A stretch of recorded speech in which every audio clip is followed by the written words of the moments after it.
Morning all. Right, before I get started today, I should really address the elephant in the room. The big bare metal elephant in the room. So why have I not safetied my car yet? Well, if you've been following along, you'll know that my truck died and I was going to use my truck to get a trailer, to take the car, to get safetied, so on and so forth. Now, that required nearly $1,000 of my hard-earned, squirreled away money, which was all going to go towards getting this on the road. So that money's gone. So the reason I've been so quiet recently, because remember I was posting every day on this project, but as you know, you can't just magically make things happen. You require money, and my money's gone. So I've started saving again so that I can get this thing safetied, hopefully before Christmas. But there's another good reason that I've not booked its safety.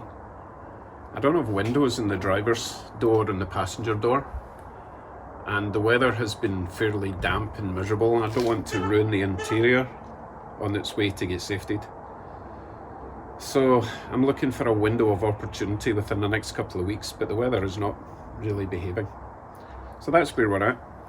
A mixture of weather and money, but I really don't want to just wait until oh my goodness, by the time the weather sorts itself out, it's going to be spring, May, you know? Anyway, that's where we're at. So decisions to make. What do I sacrifice in order to get the money to get this safetied? Right, enough whinging. Let's go on with today's project, shall we? After my morning coffee. Cheers.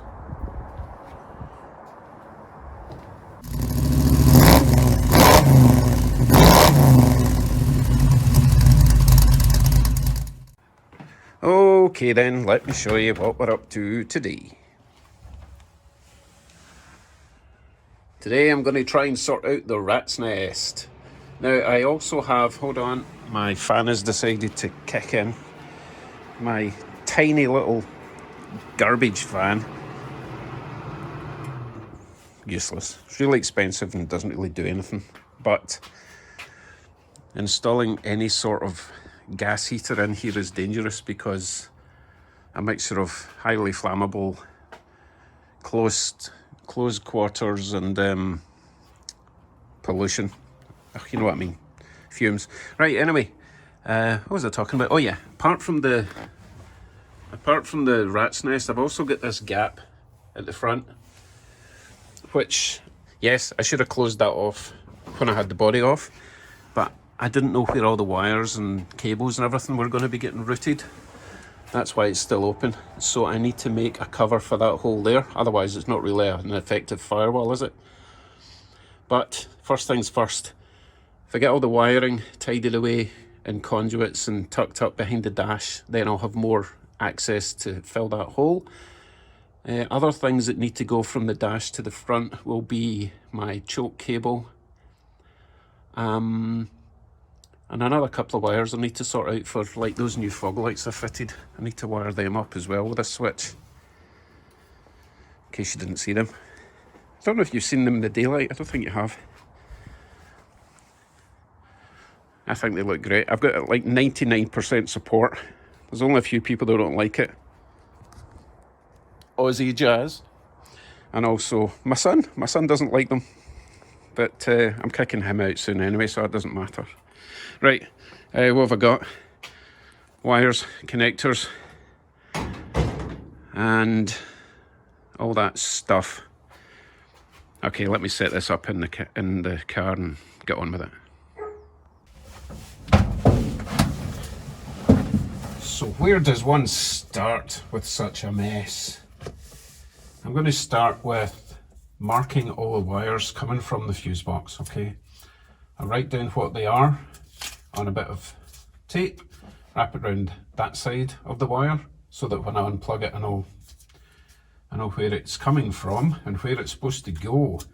So for example, the first wire will be this one here, which is going to my brake pedal brake light switch. Okay, so I'll mark brake positive and wrap it around that wire. So I'll do that with all the wires, disconnect them from the fuse box, and then I can start routing and covering with a little bit of electrical tape, you know, every foot or so. Well, I've only got like 3 feet.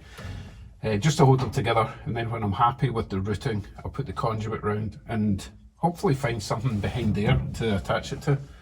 But there's not much. I've also got my new glove box to go on, so that can't live there. That's my dummy light, that's my ignition on light, and that comes on with the ignition, and then when you start the car, that light should go off. That light doesn't go off, then it means that your battery's not charging or your alternator is not working. One of the two.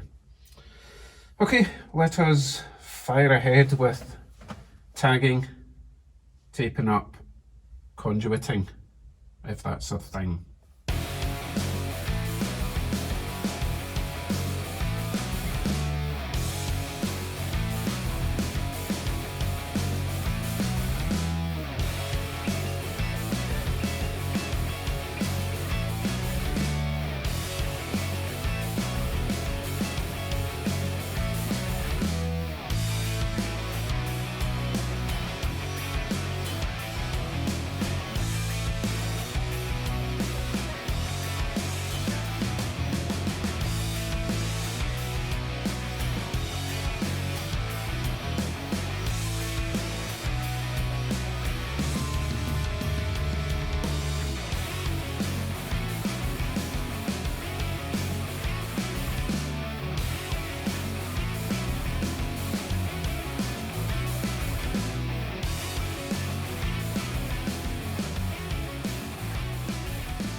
So I have all my wires marked, or at least all the wires going to the fuse box are all marked, so it's clear. What I've realised, when I made this fuse panel, I thought I'll put in four relays, you know, just in case I need them.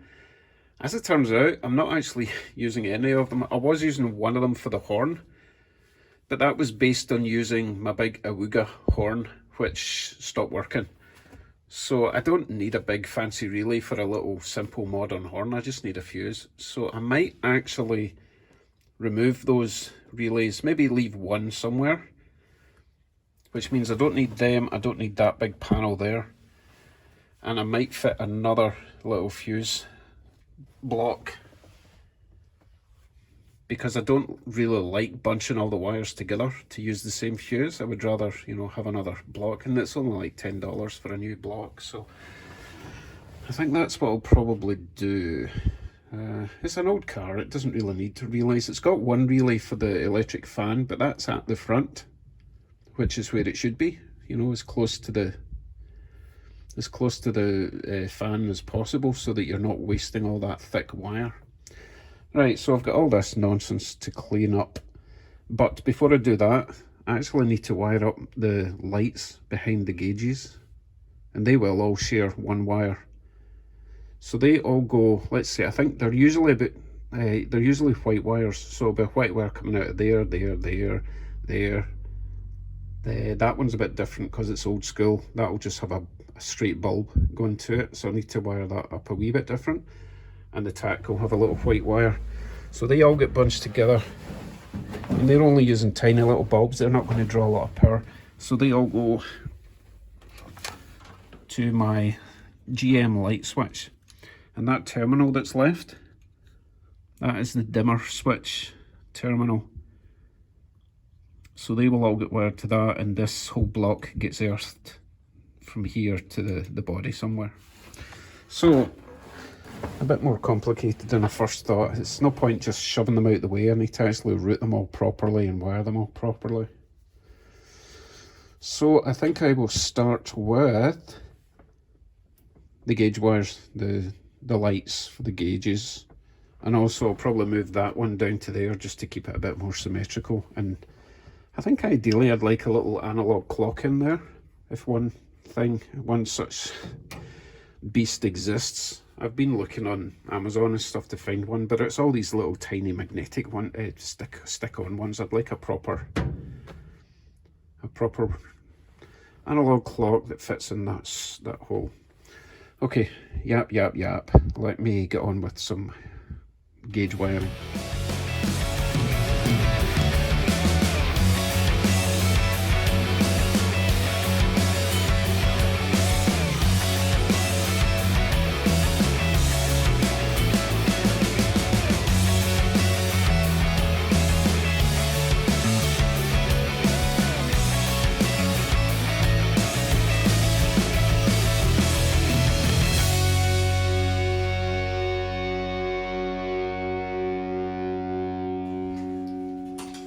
Right, it makes more sense to bring this unit in or out of the car and wire it up separately.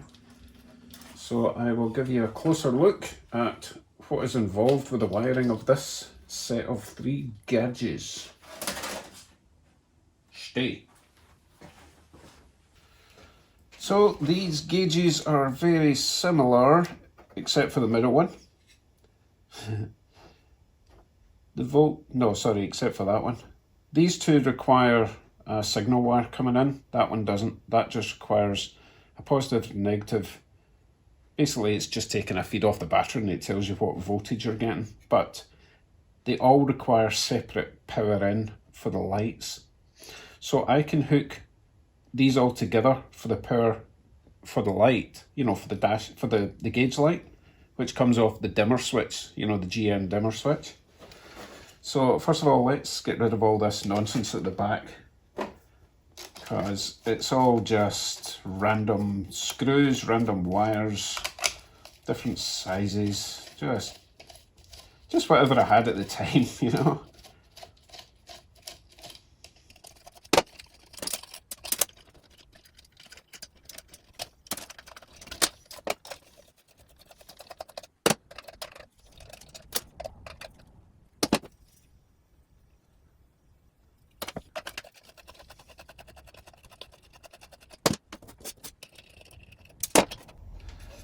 Okay, I've just marked on with a Sharpie the ones that were a wee bit tricky to see. So we've got 1, 2, 3 terminals on that one, 4 terminals on that one, 2 terminals on that one, plus you've got these little bulbs that go in there. I kind of already wired that one up, but I'm going to change that. So let me quickly take this one apart.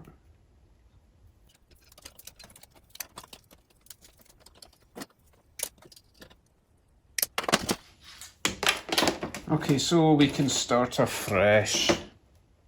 So these are the gauge bulbs, that one and that one. So we can hook the 2 red ones together as the dimmer switch power coming in, and that will connect to number 5 backlight. So those 3 can go together, that one, and then this one, and then it will just take a single wire coming from the dimmer. Now the other side of that would be an earth, the white, of course. They couldn't have made it black. Guess it came from China. So those 2 white ones can go together and go to the common earth.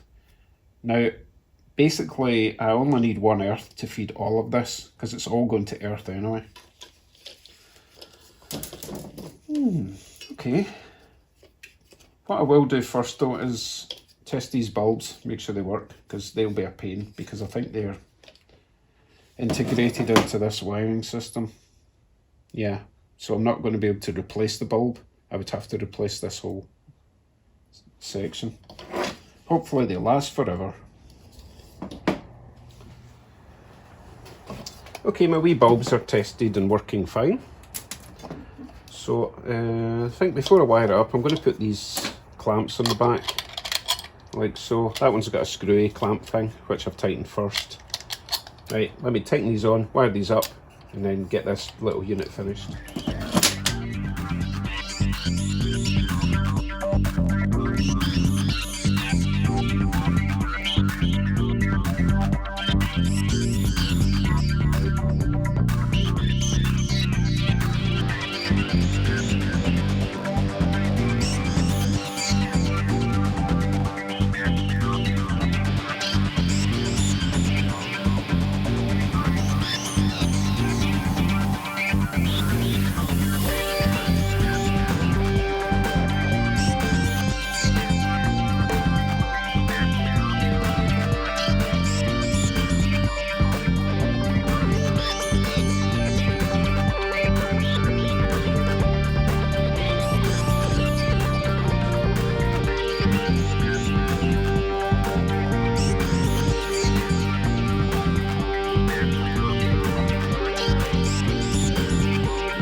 This stuff takes way longer than you think.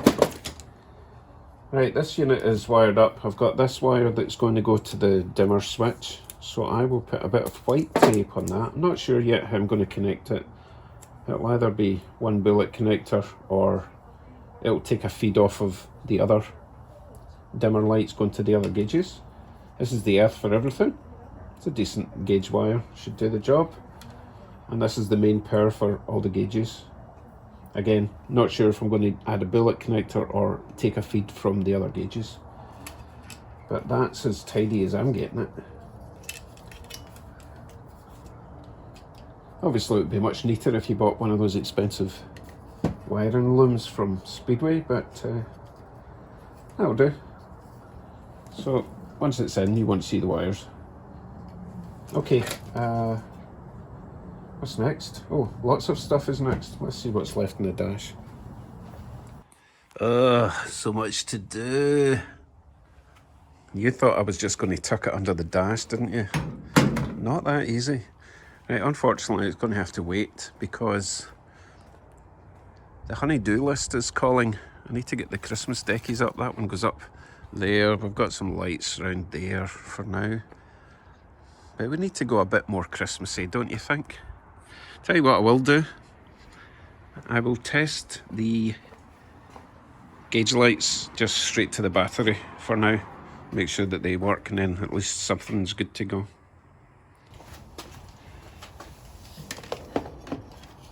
Let us put these there so that you can see them.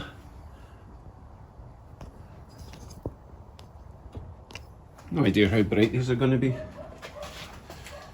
Right, positive and negative. Oh, that's going to have to go there. No, that's fine there.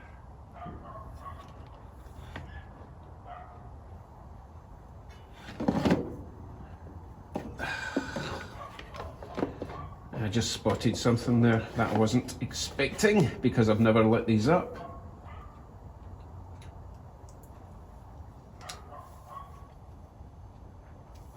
The middle one's red. I wasn't expecting that. Still kind of cool, but kind of I kind of thought it was going to be white. Ah, well.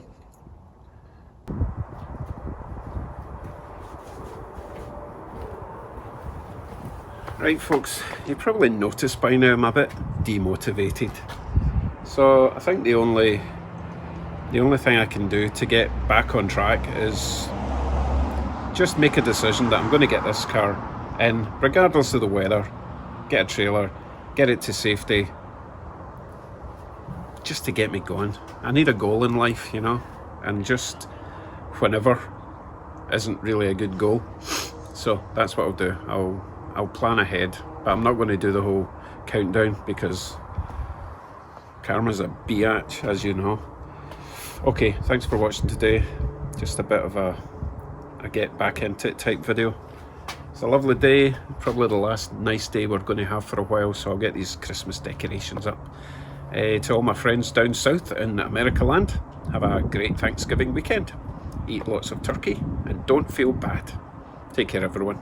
Bye bye.